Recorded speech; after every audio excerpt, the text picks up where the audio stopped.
Dahulu kala, dua buah kampung dipisahkan oleh sebatang sungai yang sangat luas. Di kampung satu, hujan turun mencurah-curah tanpa henti. Kayu api mereka basah lencun dan tidak berguna.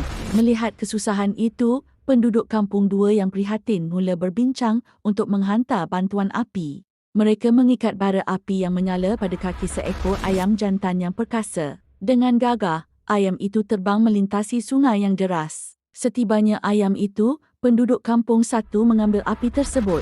Namun bukannya berterima kasih, mereka malah ketawa mengejek gajah terbang ayam itu. Tiba-tiba, langit berubah menjadi gelap gelita. Kilat menyambar dan hujan batu yang dahsyat mula menghancurkan segalanya sebagai balasan atas keangkuhan mereka. Setelah beberapa hari, suasana menjadi sunyi sepi. Embun pagi yang tebal mula menghilang, mendedahkan sebuah pemandangan yang amat memilukan. Penduduk yang angkuh itu telah bertukar menjadi batu. Ingatlah, hormatilah dan sayangilah setiap makhluk bernyawa di muka bumi ini.